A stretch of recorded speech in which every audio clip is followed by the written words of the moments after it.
Yang saya hormati Ibu Kepala Sekolah, Ibu Siti Hajar SPDSD, yang saya hormati Ibu-Ibu Majelis Guru beserta rekan-rekan tenaga pendidikan, izin sedikit menyampaikan rencana tindak lanjut dalam pembelajaran PJOK berbasis proyek dengan Sport Education Model atau biasa dikenal dengan SEM.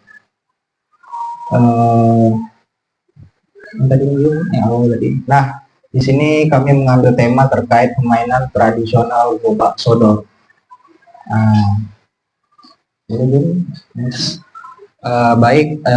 Ini adalah RKTL, ini adalah rencana tindak lanjut kami dalam pelaksanaan PKG olahraga, pengembangan keprofesionalan guru PJOK. Nah, latar belakangnya Sport Education Model atau biasa dikenal dengan SEM adalah suatu pendekatan pembelajaran PJOK yang menawarkan pengalaman belajar yang lengkap dalam konteks kehidupan nyata di bidang olahraga. Sport Education Model memberikan kesempatan kepada peserta didik untuk mempelajari keterampilan taktik, strategi aturan permainan, serta memahami tanggung jawab sosial melalui berbagi peran sesuai dengan kemampuan atau minatnya.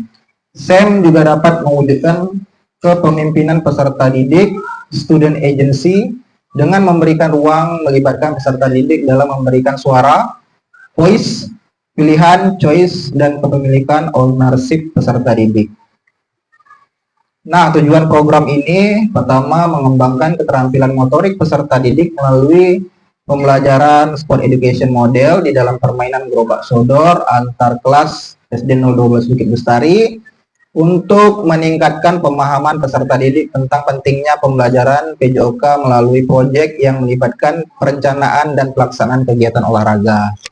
Kedua, meningkatkan pemahaman peserta didik tentang pentingnya sportivitas olahraga.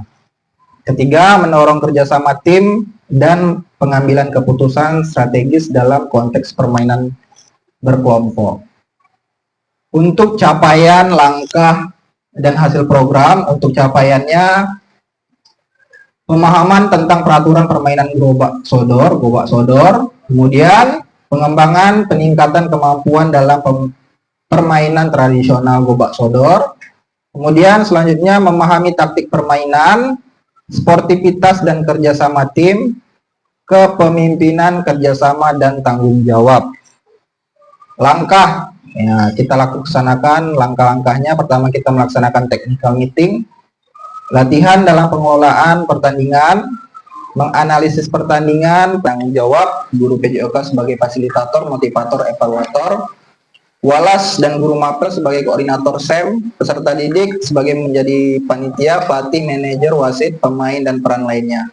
Pelaksanaan sosialisasi SEM ini biasa nanti rencananya kita akan laksanakan dari tanggal 9 sampai dengan 11 Desember, diagnostik awal itu 12 sampai dengan 16 Desember, perencanaan modul 17 sampai dengan 20 Desember, pelaksanaan kegiatan itu kita akan laksanakan di Januari sampai dengan Maret di tahun 2025.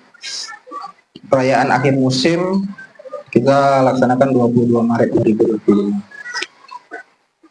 Struktur program dan mitra dalam KBS.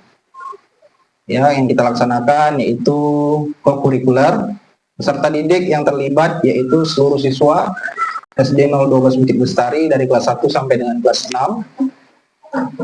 Waktu kegiatan dilaksanakan dimulai bulan Januari sampai dengan Maret tadi 2025. Salah edit. Penanggung jawab adalah kepala sekolah. Mapel yang menjadi lokomotif yaitu PJOK, kemudian mapel mitra yaitu bahasa Indonesia, matematika, PAI, mitra dengan Walas peserta didik sebagai koordinator kegiatan. Pernyataan tentang kapasitas yang dimiliki kelas atau sekolah.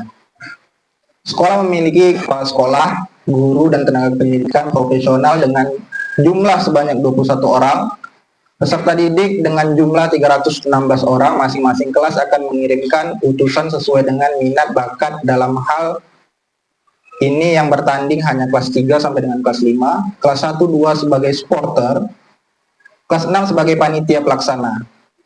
Sekolah memiliki lapangan olahraga dengan kondisi yang sangat baik, kemudian juga sekolah memiliki jaringan internet yang baik, laptop, proyektor, sound system untuk melakukan publikasi pertandingan melalui media sosial. Selanjutnya, sasaran dan alat yang tersedia lengkap untuk melaksanakan sarana dan alat yang tersedia lengkap untuk melaksanakan pertandingan tradisional. Lobak sodor mulai dari lapangan, scoring board, dan kotak P3K. Nah, rencana evaluasi tujuan pembelajaran, guru bersama peserta didik meninjau bersama apakah tujuan pembelajaran dalam SEM yang sudah ditetapkan telah tercapai. Kemudian guru juga mengevaluasi kemampuan belajar peserta didik dalam pengembangan keterampilan olahraga, pemahaman taktik, kolaboratif tim, dan sikap sportivitas sesuai dengan peran yang telah diambil. Kemudian upaya balik peserta didik, umpan balik peserta didik, umpan balik terhadap pengamatan mereka dalam pembelajaran sport education model. Umpan balik dapat diberikan selama proses pembelajaran maupun pada akhir musim.